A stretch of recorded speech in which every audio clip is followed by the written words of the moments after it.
I was 19 years old when they assigned me to the Death Strike battery.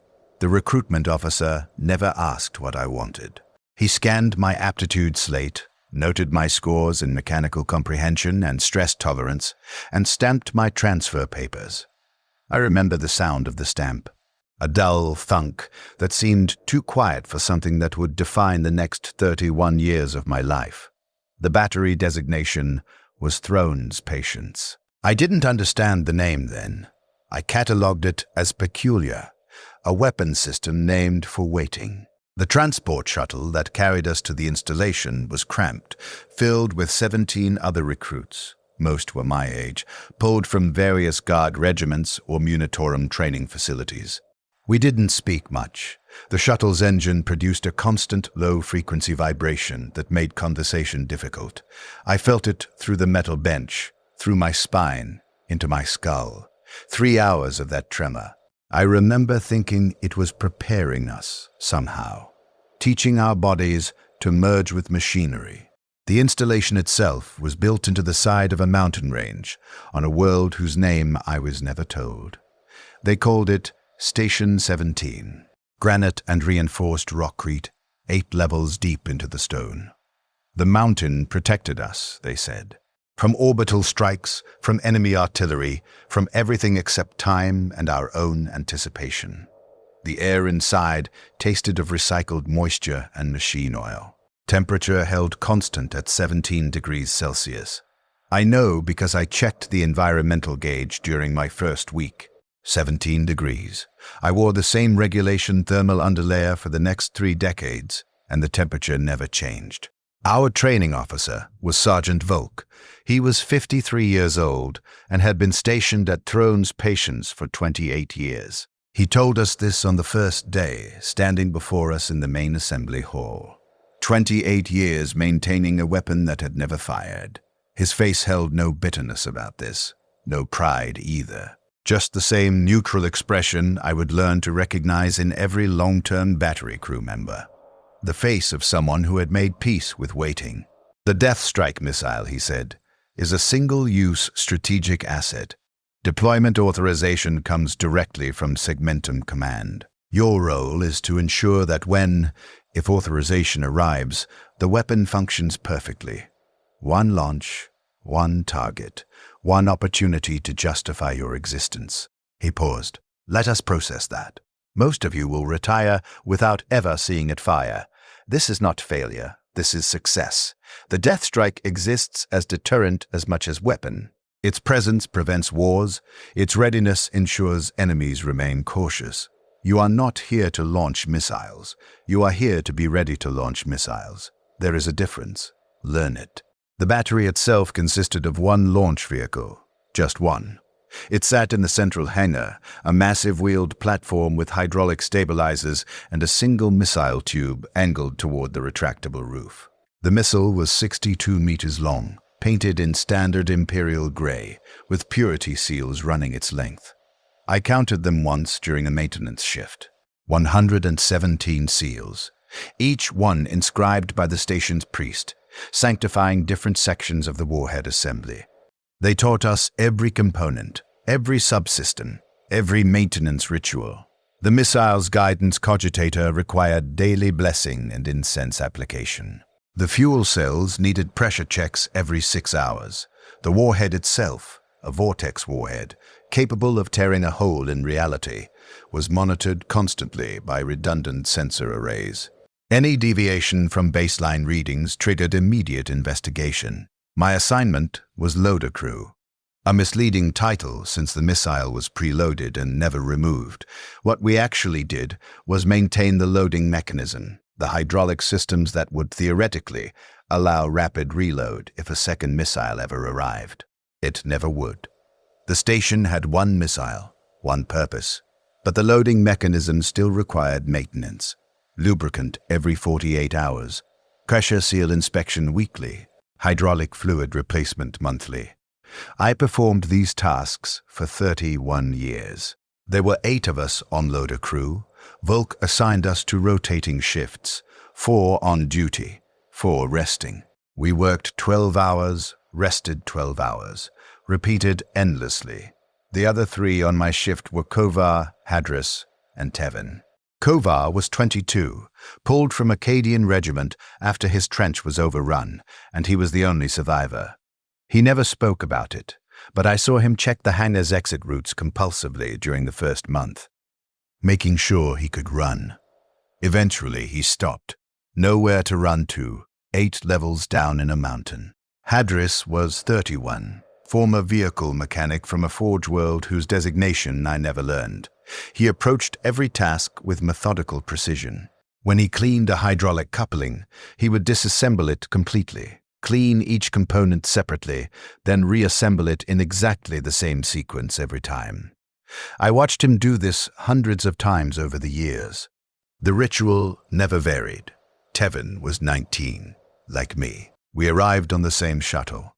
He was from a hive world, level 47 of some arcology, and he told me once that the mountain station felt spacious compared to his family's HAB unit. He smiled when he said it. I remember that smile because it was one of the last genuine expressions of anything resembling happiness I saw from anyone at Throne's Patience. The day's developed pattern quickly. Wake cycle began at 0600 hours. We dressed, consumed our rations, nutrient paste with recaf same every morning, and reported to the hangar by 0630. Morning inspection lasted 1 hour. We examined every component in our maintenance portfolio, logged readings, reported anomalies. In 31 years, I reported 417 anomalies. 392 were resolved through standard procedures. 25 required components to be fabricated by the station's tech priest. None ever threatened the missile's operational readiness. After inspection came maintenance work. This varied by schedule, but the core pattern repeated weekly. On Mondays, we serviced hydraulic systems. Tuesdays were electrical system checks. Wednesdays, we assisted the tech priest with guidance cogitator rituals. Thursdays were structural integrity inspections. Fridays were practice drills, simulating the launch sequence without actual ignition. Weekends, we performed deep maintenance on systems that required extended access. The practice drills were the moments we lived for, especially in the early years. Volk would activate the alert system without warning. Klaxons would sound, red lights would flash, and we would race to our positions.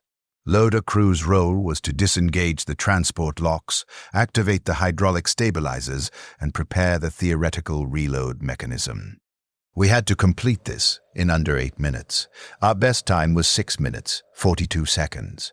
I remember that because Volk actually smiled when he saw the chronometer. A small smile, gone quickly, but present. We ran those drills twice a month for the first 5 years, then once a month, then quarterly.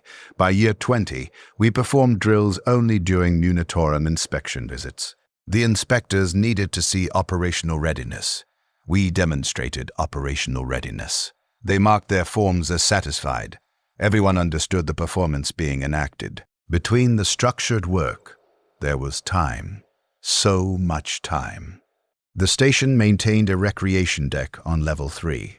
It held 6 tables, a collection of dog-eared imperial texts, and a viewing screen that played the same 3 approved broadcasts on rotation. Most crews spent their off hours there playing cards, reading the same books repeatedly, or simply sitting in silence. I went occasionally during the first year, then less frequently. The enforced socializing felt exhausting. I preferred my bunk, lying on my back, staring at the rock-crete ceiling, thinking about nothing. Kovar disappeared during year 2. Not physically, he remained present, performing his duties adequately. But something essential in him erased itself. He stopped checking exit routes, stopped speaking unless directly addressed. His movements became purely mechanical. Wake, eat, work, sleep, repeat. I watched him cross some internal threshold where continued existence became pure routine, untroubled by hope or fear or anything resembling interior life. I logged it as a form of adaptation, successful adaptation, perhaps. Hadris maintained his precision rituals. They seemed to provide him something: structure, purpose, meditation. I never asked. We worked alongside each other for 29 years.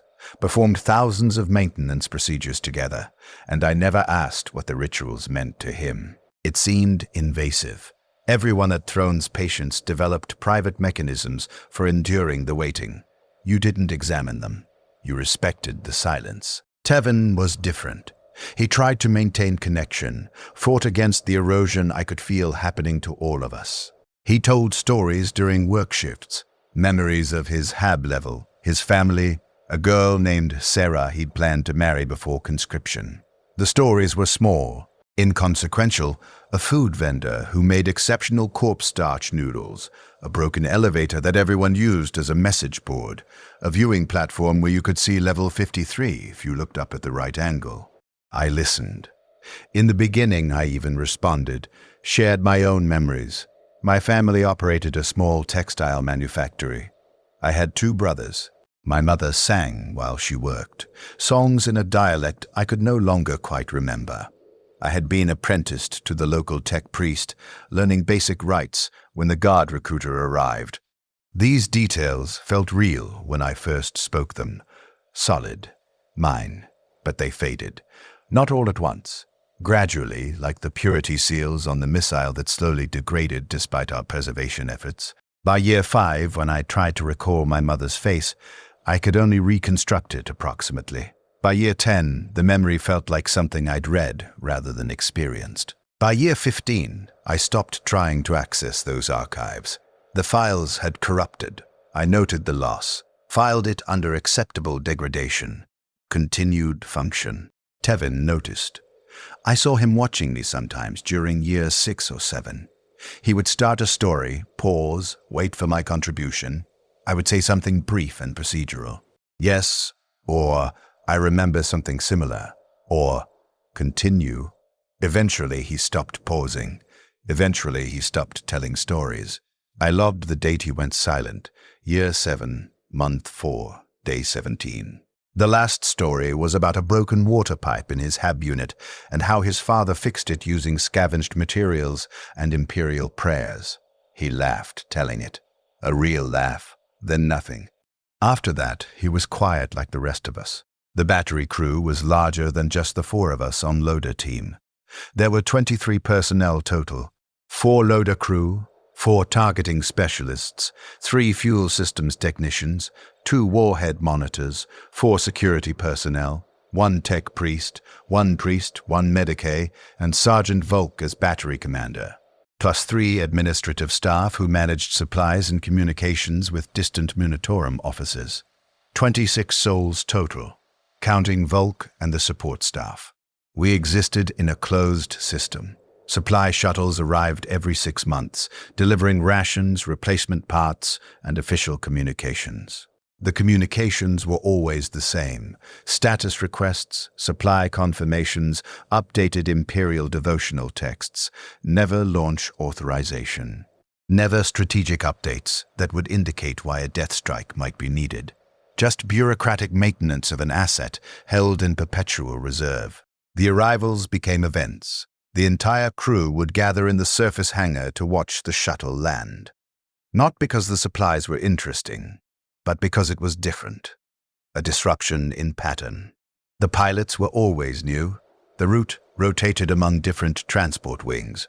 They never stayed longer than necessary to unload. I don't think they understood what Throne's Patience was. Just another supply stop on a long route of forgotten installations.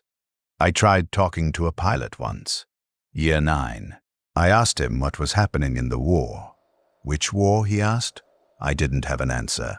He told me about 3 different conflicts, 2 Xenos incursions, and a chaos uprising on the sector's edge. None of them seemed connected. He spoke quickly, unloading crates while he talked, and I couldn't track all the details. He finished unloading and lifted off within an hour. I stood in the empty hangar afterward, trying to process that the Imperium was fighting dozens of simultaneous wars, and none of them required Throne's Patience. We were too valuable to waste, Volk explained when I asked him about it later. The Death Strike was a strategic reserve for a critical level threat. Deploying it against standard enemies would be inefficient. We waited for something worth our single missile. Something that justified the decades of maintenance, the 26 lives spent in perpetual preparation, the resources allocated to keeping one weapon ready. I accepted this explanation because accepting it was easier than examining alternatives. The alternative was that we'd been forgotten, that some logistical officer had assigned us here and then died or transferred, and no one else remembered we existed. That we maintained this weapon in perfect readiness for orders that would never arrive because no one was thinking about throne's patience anymore. But the supplies kept coming. Every 6 months. That meant someone remembered. Someone signed requisition forms. Someone maintained us in their records. We were not forgotten. We were waiting. The tech priest was named Magos Yaren. He was older than Volk, though I could never determine his precise age. Extensive augmentation made biological age difficult to assess. He had replaced both arms with mechanical limbs designed for delicate work. His eyes were enhanced with targeting optics that whirred softly when he focused. He spoke in a mixture of Gothic and lingua technis that most of us only partially understood. Yaren treated the missile as a living thing. He performed the required blessings, yes, but also spoke to it. Soft mechanical clicks and whispered binharik that seemed less like ritual and more like conversation. I asked him once, year 12, during a guidance cogitator service, if the missile's machine spirit was responsive. He turned his optical implants toward me. They focused and refocused. Define responsive, he said. It does not speak in ways you would recognize, but it is present, waiting, as we all wait. Angry, perhaps. Designed for purpose, never permitted to fulfill. You understand this, yes? I did. The missile and I were identical in this regard. Prepared for a singular function, held indefinitely in anticipation. I wondered if it felt frustration. Probably not. Machine spirits were not conscious in that way, assuming they existed at all. I performed the incense rituals as required, said the appropriate prayers, and chose not to examine too carefully whether I believed any of it. Belief or disbelief were equally irrelevant. The rituals were part of maintenance. I maintained. Father Kess managed the spiritual requirements.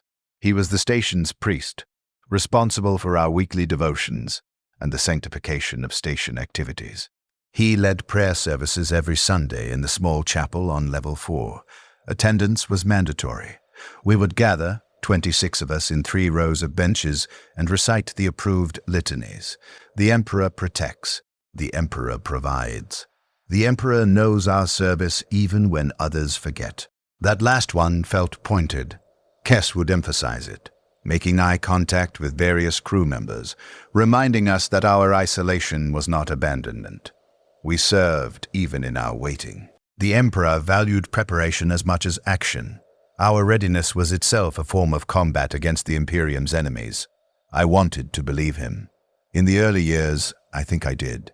By year 15, the words had become sounds without meaning. I recited them because reciting them was procedure. Kess knew this. I saw it in his face. He looked at us, at our blank expressions and mechanical responses, and he knew he was performing the rituals for form's sake. But he continued. Every Sunday, same litanies, same sermon about patient service and the Emperor's long memory. 31 years of identical services. He died during year 24. Stroke, the Medicaid determined. Kess was leading morning prayer and simply stopped mid-sentence, collapsed forward, dead before he hit the floor. The Medicaid, Surgeon Hallex, confirmed it quickly. Total brain death. We held funeral services, committed his body to the incinerator as per station protocol, and reported the casualty to Munitorum Command. His replacement arrived 7 months later, Father Venn. Younger, freshly ordained, full of zealous energy that felt jarring after Kess's tired routine. Venn delivered passionate sermons about faith and duty. He spoke of battles across the Imperium, of martyrs and saints, of the eternal war against darkness. He was performing for an audience that had forgotten how to respond to performance. After 3 months, Venn's energy dimmed. His sermons became shorter, less passionate. By the end of his first year, he sounded like Kess. By year 3, he looked like Kess, tired, going through motions, speaking words that had calcified into ritual divorced from meaning. The station converted him. I watched it happen, observed his transformation from passionate priest to procedural functionary, and I felt nothing except recognition. We all became the same thing here, eventually. Security personnel rotated more frequently. 2-year assignments, then transfer. They found this duty unbearable in ways the rest of us didn't. There was nothing to secure against, no threats, no enemies. Just empty corridors and locked doors and the slow passage of identical days. They would arrive alert and ready, hands constantly near their weapons. Within 3 months, they would stop carrying weapons except during official inspections. What would they shoot at? The mountain? I remember one security trooper, Corporal Dane, who tried to implement patrol protocols during year 18. He created schedules, designated checkpoints, required the other security personnel to log their rounds every 2 hours. It lasted 3 weeks.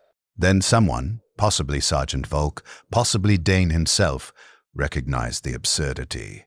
The patrols stopped.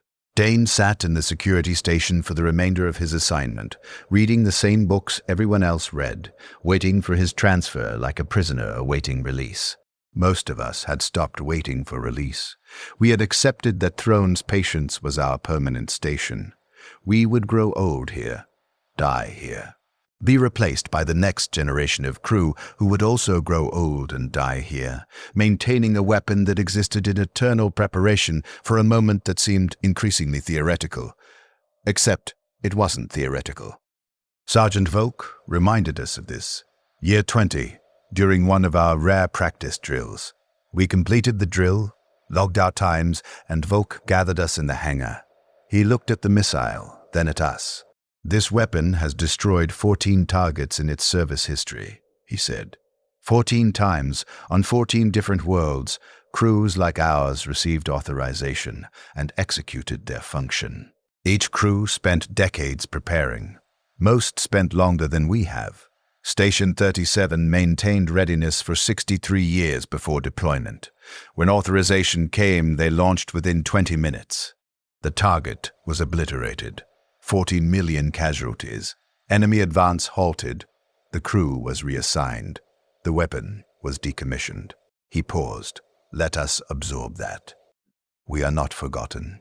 We are reserved. Understand the difference. The Imperium has not abandoned you. It is saving you for something that requires this level of force. When that moment comes, and it will come, you will have one opportunity, decades of preparation for 20 minutes of execution. This is not punishment. This is purpose. Remember that. I wanted to believe him. I think all of us did. The idea that this waiting had meaning, that our slow erosion in this mountain was building towards something, that we were not simply being stored and forgotten, it was necessary. Without it, continued existence became unbearable. So I believed, or told myself I believed, and I continued maintenance, hydraulic systems, pressure seals, loading mechanisms that would never load a second missile. I performed my function. I waited. Year 2003 brought a change in crew composition. Kovar's health deteriorated. The Medici identified it as progressive neural degradation, cause unknown. Possibly environmental, possibly genetic, possibly the simple accumulation of decades breathing recycled air in a sealed mountain. Kovar's hands developed tremors. His response time slowed. During a practice drill in month 7, he failed to disengage a transport lock within acceptable parameters. Volk removed him from active duty. They reassigned Kovar to administrative work. He spent his final 3 years managing supply inventories, sitting in a small office on level 2, cataloging components we already had cataloged. I saw him occasionally in corridors. He would look at me and I would look at him, and neither of us would speak. What was there to say? His body had failed before his purpose could be fulfilled. He would die here, having never completed the function he'd spent 23 years preparing for. He died in year 2006, month 3, in his sleep. Peaceful, the Medicae said. I attended his funeral service. Father Venn spoke about faithful service and the Emperor's recognition of even the smallest duties. 23 years reduced to smallest duties. I suppose it was accurate. In the scope of the Imperium's wars, maintaining one unused weapon was infinitesimal, but it was Kovar's entire adult life. From age 20 to 245, he gave the Imperium those years and received nothing back except the knowledge that he had been ready if needed. His replacement was named Sarek, age 22, 1. Fresh from training. He looked at the missile with wonder during his first week, asked questions that I had forgotten we once asked. How powerful is the warhead? What kind of target requires this much force? How far can it travel? Hadri's answered most of them. I had stopped processing those questions as meaningful. The warhead was powerful. The target would be significant. The range was sufficient. Details beyond that were irrelevant to maintenance functions. Sarek's enthusiasm eroded predictably. 3 months in, he stopped asking questions. 6 months in, he moved with the same mechanical efficiency as the rest of us. I watched him transform and felt a distant sadness too corrupted to process fully. Another person converted into function, another life allocated to waiting, but something in Sarek resisted complete conversion. Small things. He would hum sometimes during maintenance work. Quiet, almost subvocal, but present. He kept a small notepad where he sketched technical diagrams during off hours, improving on theoretical designs for loading mechanisms that would never be built. He talked to himself while working, narrating his procedures. Pressure seal inspection, coupling 7, visual confirmation, no degradation, applying lubricant, logging completion. The narration irritated me initially, unnecessary vocalization. But I grew accustomed to it. Eventually, I found the sound comforting. Proof that someone else still existed here, not just maintenance functions wrapped in human shape. We worked together for 8 years, hundreds of shifts, thousands of procedures.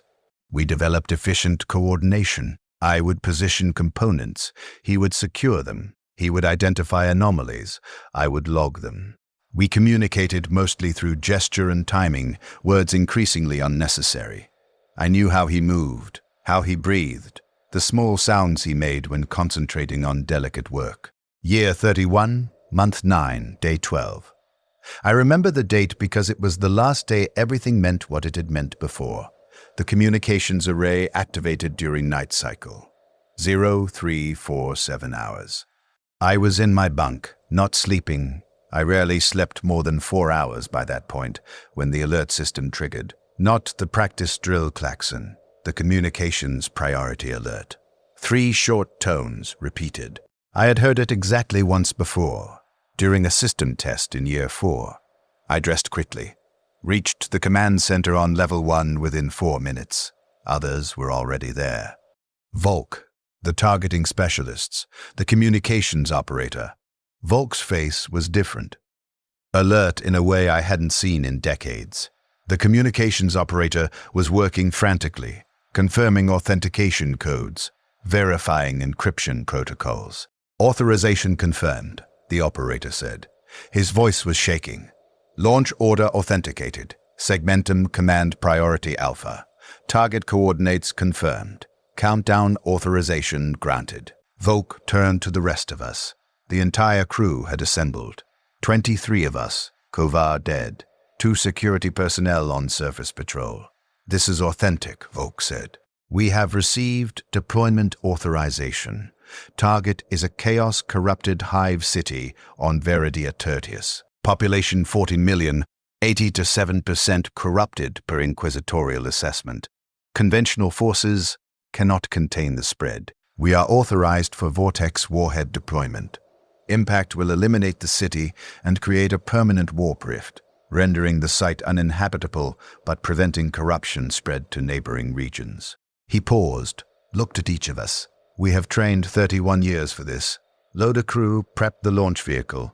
Targeting, calculate firing solution and input coordinates. Fuel systems, initialize feed protocols. Warhead monitoring. Prepare detonation sequence. We launch in 6 hours. Dismissed. I moved. Pure automation, years of training executed without conscious thought. Reached the hangar with Hadris, Tevin, and Serek within 90 seconds.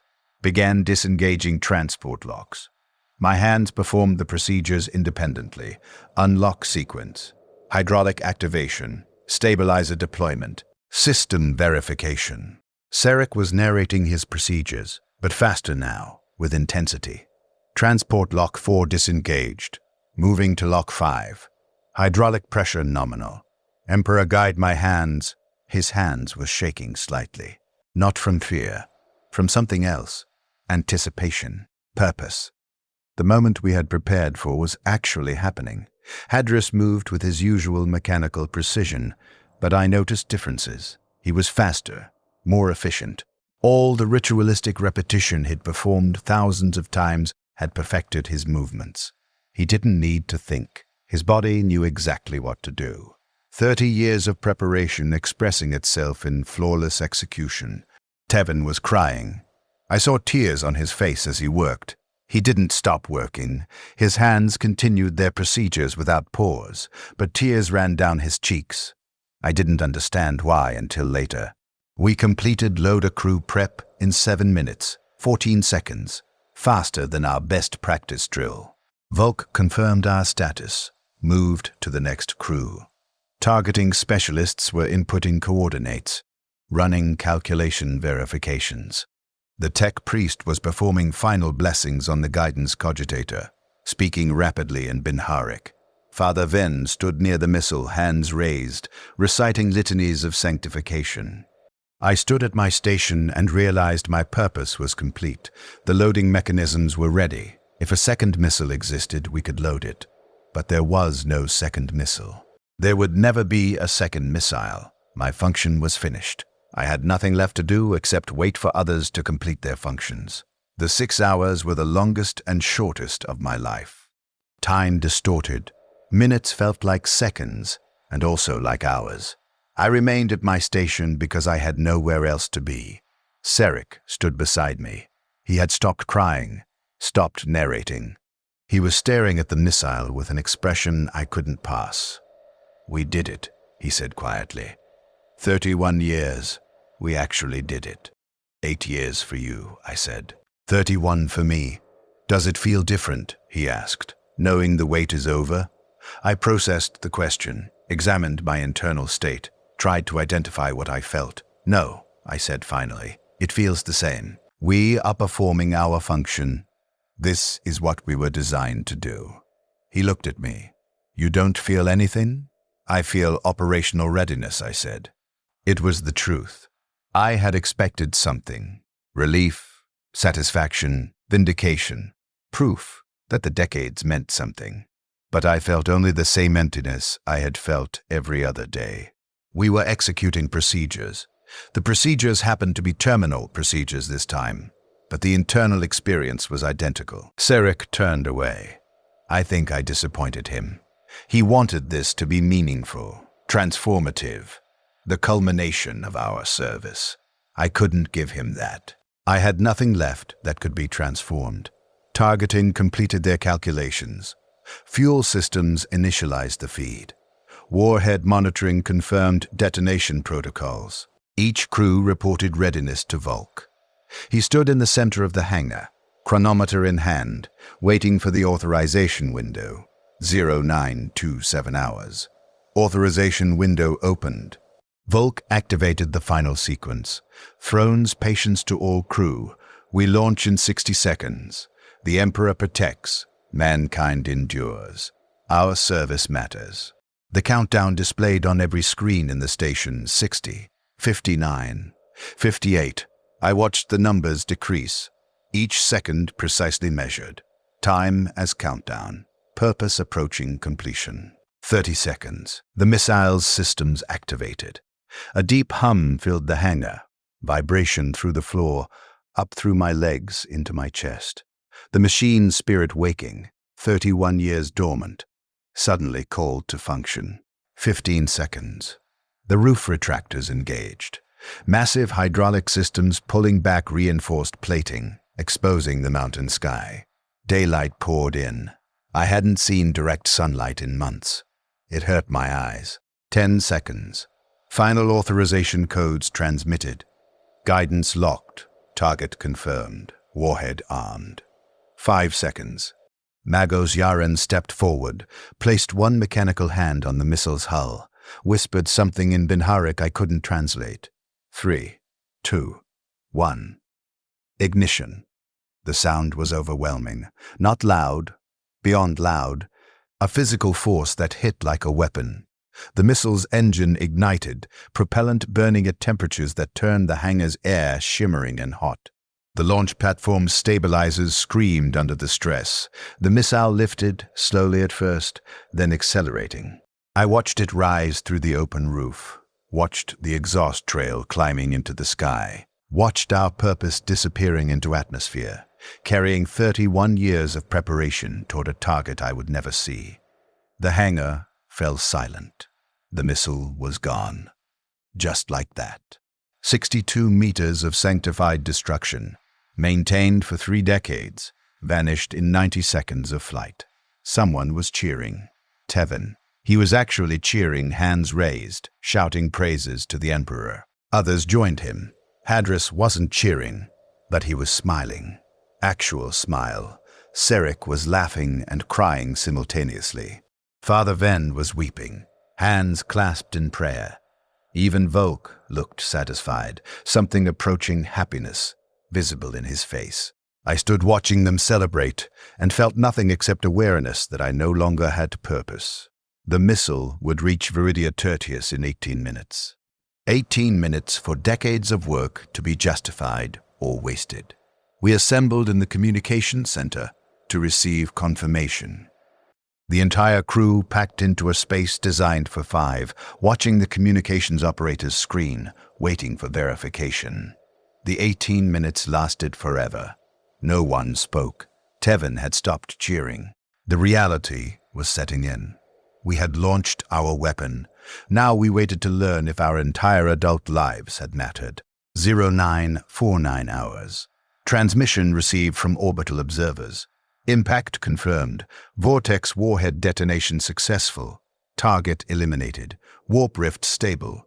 Corruption contained. Mission parameters exceeded. Throne's patience battery. Your service honors the Emperor. Confirmation follows. The room erupted. Actual eruption of human emotion I hadn't witnessed in decades. Tevin was hugging Serik. Hadris was shaking Volk's hand repeatedly. Father Ven was shouting prayers of thanksgiving. The security personnel were embracing each other. Even the Medikey was smiling. I logged the event. Impact confirmed. Target eliminated. 40 million casualties. Corrupted, yes, but still 40 million human deaths caused by a weapon I had maintained. I tried to feel something proportionate to that number. Pride in successful function. Horror at the scale of destruction. Relief that corruption had been contained. Anything, nothing came. I had performed my function. The function had succeeded. This was the expected outcome. I had no framework for processing it as anything else. The celebrations continued for hours. Someone located an old bottle of medical alcohol Surgeon Hallex had kept for emergencies. They passed it around despite regulations against recreational alcohol. I declined. Hadris drank deeply, coughed, laughed. Serik drank and started telling stories about his home world, animated in ways I'd never seen him. Even Volk drank, toasted to his crew, spoke about how proud he was of our readiness. I excused myself, returned to the hangar. It was empty now, just the launch platform with its empty missile tube. The roof was still open, daylight illuminating the space where our weapon had been. I stood beside the platform and tried to understand what I felt. 31 years, 113,150 days. I had woken up, eaten rations, performed maintenance, logged readings, completed drills, and slept. Repeated endlessly. Every action building toward 18 minutes of missile flight that had ended in confirmation of successful impact. My entire adult life, from 19 to 50, had been preparation for pressing buttons and pulling levers that launched someone else's weapon at someone else's target to kill 40 million people I would never know. And now it was over. Complete. Done. I had no function left.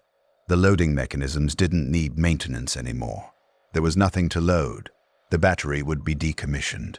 We would be reassigned. I would go somewhere else, perform different procedures, and none of them would be the procedures I had perfected over 3 decades. I sat down beside the launch platform, tried to access the memories of who I'd been before Throne's patience. My family, my home, my mother's face. Nothing came back clearly. Those files were too corrupted. The person who had arrived here at 19 was gone, overwritten by 31 years of maintenance routines and patient waiting. What remained was a function without purpose, a loader with nothing to load, a maintainer with nothing to maintain. Sarek found me there 3 hours later. He sat down beside me without speaking. We stayed like that for a long time, sitting in the empty hangar, looking at the place where our purpose used to be. "Are you okay?" he asked finally. "I am functional," I said. That's not what I asked. I processed the distinction, okay versus functional, state of being versus operational status. I didn't have vocabulary for the first concept anymore. "I don't know how to answer that question," I said. He nodded. Me neither. The official confirmation arrived 2 days later. Throne's patience battery was to be decommissioned. The installation would be converted to a standard supply depot. The crew would be reassigned to active artillery batteries on various conflict worlds. Our service records would note successful deployment completion. Our pensions would include completion bonuses for fulfilling primary objective. They tried to make it sound like reward, like we had won something.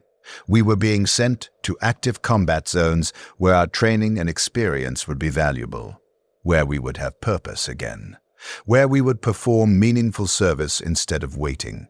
Volk received his assignment first. Battery commander for a heavy artillery company on a world fighting Orcish incursions. He would lead 60 personnel, oversee 12 Basilisk platforms, coordinate with naval bombardment for large-scale operations. It was a promotion. Recognition of his 3 decades managing Throne's patience with perfect readiness. He looked at the assignment orders for a long time. Then he placed them carefully on his desk and said nothing. I was present for the delivery. I'd been logging final equipment inventories in his office. I saw his face. He didn't want promotion. He didn't want active combat. He wanted to stay here, maintaining the weapon he'd spent 28 years perfecting his relationship with. But the weapon was gone, and staying wasn't an option. The rest of our assignments arrived over the following week. Hadris was assigned to a Munitorum repair depot. Tevin to a heavy artillery battery similar to Volk's. Sarek and I both received assignments to the same Basilisk company on a world called Cremius V, currently engaged in extended siege operations against heretic forces. Father Ven would remain at the station during its conversion, then be reassigned to a navy vessel. Magos Yaren was being transferred to a forge world to work on new weapons development. Surgeon Hallex would join a field hospital near active combat fronts. We had 2 months to complete decommissioning procedures, catalog all equipment, prepare the facility for its new function, transfer remaining supplies and ammunition to appropriate facilities, and dismantle the launch platform, removing all components of the weapon system that no longer had a weapon to launch. The dismantling was assigned to loader crew. Of course it was. We had maintained it. Now we would unmake it. Sarek, Hadris, Tevin and I spent 6 weeks systematically disassembling the mechanisms we'd serviced for decades. Every hydraulic coupling I'd lubricated thousands of times, every pressure seal I'd inspected, every transport lock I'd engaged and disengaged during practice drills. We worked in silence mostly.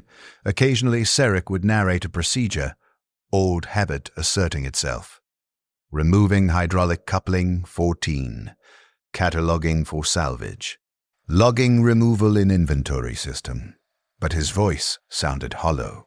We were performing funeral rites for our own purpose. Hadri's maintained his ritual precision even during destruction.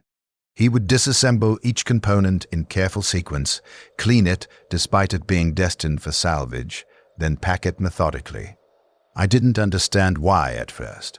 Then I realized it was the only way he knew how to process what we were doing. The rituals still provided structure even as the structure's purpose dissolved. Tevin stopped crying after the second week. He just worked, face blank, movements efficient. Sometimes I would see him looking at the empty launch tube, at the space where the missile had been, and I recognized the expression. He was trying to hold on to the memory of the moment. The one moment in 3 decades where everything had meant what it was supposed to mean. Trying to preserve it before time and reassignment eroded it like everything else. We completed the dismantling in month 7. The hangar stood empty except for the concrete launch pad. They would leave that, too integrated into the mountain's structure to remove economically. Future supply depot workers would walk across it without knowing what it had been. A platform for a weapon that waited 31 years to fire once, now just floor space for cargo pallets. Our final week at Throne's Patience was administrative. Closing accounts, transferring records, preparing for transport to our new assignments. The crew scattered gradually. Volk left first, transferred to his new command. He shook each of our hands before boarding the shuttle. His grip was firm, mechanical. "You served well," he said to me. "The Emperor recognizes your patience." I nodded. Didn't tell him that I no longer cared about recognition. That patience had become my entire identity, and now I was being asked to transform into something else. How do you become impatient after 31 years of learning to wait? Hadris left 3 days later. He gave me a small technical manual he'd annotated over the years, improvements to hydraulic system maintenance protocols. "In case you need it," he said. I wouldn't need it.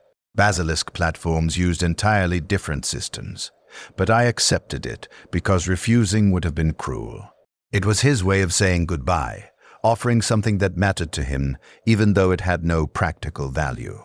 Tevin left the same day as Hadris. Different shuttle, different destination. We stood in the hangar, the empty hangar, before he boarded. He looked at me for a long time. "Do you think it mattered?" he asked. "The launch was successful," I said. "Target was eliminated. We fulfilled our function." "That's not what I'm asking." I knew what he was asking. Did our 31 years justify 40 million deaths? Did the mathematics balance? Did our patient service mean something beyond the mechanical execution of launch protocols? "I don't know," I said. It was the most honest answer I had. He nodded. Me neither. Then he boarded his shuttle and was gone. Sarek and I were the last to leave. Our transport was scheduled for month 8, day 3. We spent the final days wandering the empty station, 8 levels of corridors and chambers that had been our entire world. The rec deck, now stripped of furniture, the chapel where Father Venn had delivered 296 sermons, the command center with its silent communications array, our bunks, emptied of personal effects that none of us had accumulated anyway. The station felt different, empty, larger somehow. When it had been filled with crew and purpose, it had seemed appropriately sized. Now it was just excessive space in a mountain, waiting to be filled with supply crates instead of people who had dedicated their lives to a single missile. "Are you scared?" Sarek asked on our final night. We were in the hangar again, kept returning there. The empty launch pad exerted gravitational pull. "Of what?" I asked. "Combat. Active artillery. Things that shoot back." I processed the question. Was I scared? I examined my internal state, searched for fear, found only the same flatness I'd carried for decades. "No," I said. "Fear requires investment in continued existence. I completed my function. Whatever follows is aftermath." That's a terrible way to think. It's the only way I know how to think anymore. He sat down on the launch pad, legs dangling over the edge. "I keep trying to figure out what I'm supposed to feel." We succeeded. We did everything right. The weapon fired, the target was destroyed, we completed a mission most crews never get to complete. That should feel good, right? That should feel like accomplishment. But it doesn't, I said. No, it feels like my entire life was a prologue to 18 minutes of missile flight, and now the actual story is over, and I'm somehow supposed to keep existing through the epilogue. Except I'm 50 years old, and I don't know how to be anything except a loader for a weapon that doesn't exist anymore. I sat beside him. We stayed there until dawn, watching light gradually fill the empty hangar, illuminating nothing. The transport shuttle arrived on schedule. Sarek and I boarded with our minimal belongings, regulation kit, duty uniform, the small handful of personal items we'd accumulated, the technical manual from Hadris, a small prayer book Father Kess had given me in Year 4 that I'd never read, a commendation medal for perfect attendance at daily maintenance that meant nothing. The shuttle lifted off. Through the viewport I watched Throne's patience recede, the mountain, the installation entrance, the landing pad where I'd arrived 31 years ago at age 19, unaware of what I was being fed into. Station 17, 1 Death Strike missile, 26 personnel, 3 decades, 1 launch, 40 million dead. Mission successful. The pilot told us transit would take 6 weeks, multiple jumps through warp-capable vessels before reaching Cremius V. I acknowledged the information. 6 weeks of travel to reach a world where I would perform different procedures with different weapons against enemies who would shoot back. I tried to imagine what that would be like, tried to prepare mentally for combat operations instead of maintenance routines.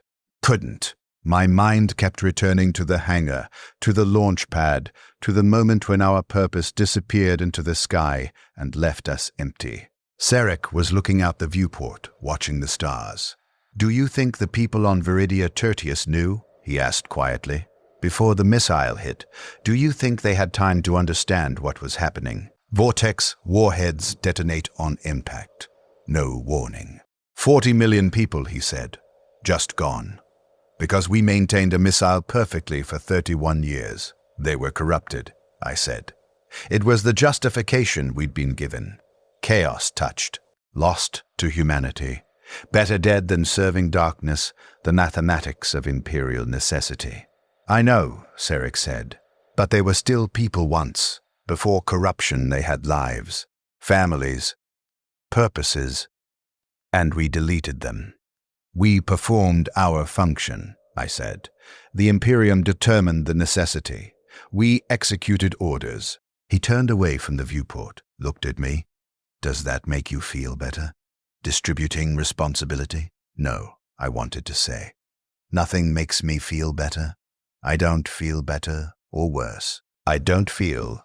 I've been converted into function, and function doesn't experience emotional states. It executes or doesn't execute. We executed, the target was eliminated. That's all I have capacity to process." But I didn't say that. I said nothing. We sat in silence for the rest of the journey. 2 loaders without anything to load, traveling toward a future neither of us wanted, carrying the weight of 40 million deaths we'd enabled through perfect maintenance. The transport delivered us to Cremius V on schedule. The world was grey and cold, locked in a decades-long siege. Our Basilisk company was positioned outside a heretic-held city, firing daily bombardments, receiving counter-battery fire, slowly grinding the enemy into dust through attrition. The battery commander briefed us quickly. We were experienced artillery crew. Our records showed successful weapons deployment. We would be valuable assets. He assigned us to Gun Crew 7. We would maintain the Basilisk, assist with loading, execute fire missions under combat conditions. It was exactly like Throne's patience, except faster. Instead of decades of preparation for one launch, we prepared for multiple launches daily. Instead of a single sacred weapon, we maintained a mass-produced platform. Instead of waiting in perfect readiness, we fired constantly at targets that fired back. The first week, someone in Gun Crew 3 died. Counter-battery fire, direct hit on the Basilisk, killed the entire crew, 6 personnel. I observed the wreckage, logged the incident, continued function. Death was common here. Expected. Inevitable with sufficient iterations. Second week, Gun Crew 7 received our first fire mission. Target coordinates transmitted, projectile loaded, firing solution calculated, authorization granted. I performed the loading sequence. Not identical to Deathstrike protocols, but similar enough that muscle memory functioned. The gun fired. Recoil through the platform, sound that hurt even through ear protection. Projectile disappeared toward distant target. Impact confirmed. Target eliminated. Unknown casualty count. We reset. Prepared for next fire mission. 12 missions that day. 12 projectiles launched at 12 targets. Routine operations. This was my purpose now. Load, fire, reset, repeat. Multiple times per day, every day, until equipment failure or enemy fire or age rendered me unable to function. No more waiting. Just constant execution of the same procedures in rapid iteration. Seric lasted 3 months. Not killed, broken. I watched it happen incrementally. Each fire mission eroded something in him. The narration stopped first. Then the sketching. Then coherent communication. By month 3, he was mechanical, loading projectiles with blank face and empty eyes, performing function without the pretense of person attached to it. Month 3, day 17, he didn't wake up for shift. I found him in his bunk, alive but unresponsive. The Medicaid diagnosed catastrophic psychological collapse. They evacuated him to a rear area facility for trauma treatment. I never learned what happened to him after that. He disappeared into the Imperial Medicaid system, another casualty processed by machinery designed to extract maximum function before disposal. I continued. Gun Crew 7 needed a loader. I was a loader. I loaded. Day after day, week after week, fire missions without end. The enemy never surrendered, never stopped firing back. We killed them, they killed us. Replacements arrived, operations continued. The pattern was eternal. Year 32 of my service, age 51. I performed loading procedures and tried to remember why it had felt meaningful when we launched the Death Strike. Tried to access the sense of purpose fulfilled that I'd expected but never experienced. The memory was already corrupted. Just data fragments, hangar, countdown, missile ascending, confirmation of impact. No emotional weight attached, just archived facts about something that happened. I realized I would die here, on Cremius V or somewhere similar, loading projectiles until enemy fire or equipment failure or simple biological deterioration terminated my function. I would never return to Throne's patience. Never see the empty hangar where my purpose had been. Never speak to Hadris or Tevin or Volk again. The brief community we'd formed across 31 years of waiting had scattered, dispersed across the Imperium's endless wars, dissolved back into the machine we'd always been part of. Sometimes during fire missions I would calculate the math. 40 million casualties from one Death Strike launch. Perhaps 200 per basilisk projectile. Averaged across all target types. That meant we needed 200,000 basilisk rounds to equal our Death Strike's impact. At 12 rounds per day average, that would require 45 years of continuous operation. I was 51. I would be 96. Unlikely I would survive that long. Unlikely I would ever again enable destruction on the scale we'd achieved at Throne's patience. Our peak had already passed. Age 50, month 9, day 12, 0949 hours. Confirmation of successful missile impact. Everything after that was denouement. Continuation without climax. Function without culmination. I would perform maintenance and loading procedures until biological failure, and none of it would matter the way that one 18-minute missile flight had mattered. This is what the Imperium is, I thought during a fire mission in year 33. It takes people, defines their purpose, extracts their function, then reassigns them to lesser purposes until they fail. It consumed my youth training me to wait. It consumed my middle years teaching me patience. Now it consumes my age demanding constant output in exchange for nothing except continued existence I no longer want. I loaded another projectile. The gun fired. The target was eliminated. I reset for the next mission. The Emperor protects, Father then used to say. But protection from what? From the system that had processed me from person into component? From the meaninglessness of continued function after purpose was fulfilled? From the recognition that my entire life had been machinery disguised as service?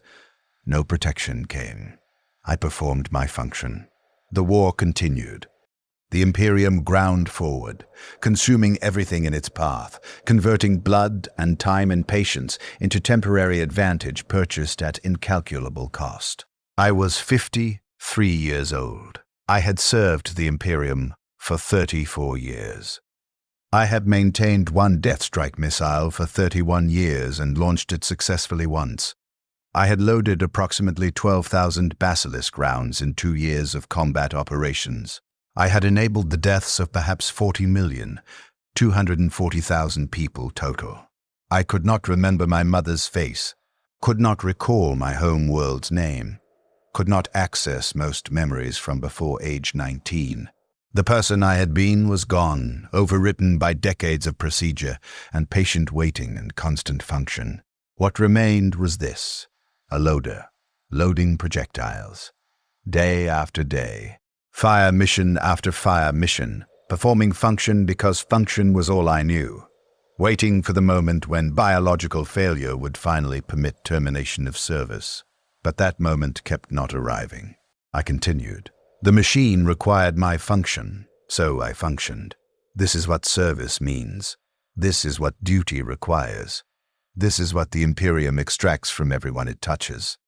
We are all loaders for weapons we don't control, firing at targets we can't see, killing people we'll never know, performing procedures whose purpose we're not permitted to question. The Deathstrike was just honest about it. One missile, one target, one purpose, clear and singular and complete. Everything after was just the same process, repeated in smaller iterations forever. I loaded another round. The gun fired. I reset for the next mission. This is my testimony. I witnessed the machine. I became part of it. I exist now as function waiting for termination. The Emperor protects, they say. But I am not protected. I am consumed. We all are. The loading mechanism cycles. The projectile seats. The firing solution confirms. The gun prepares to fire. Again and again and again. Forever.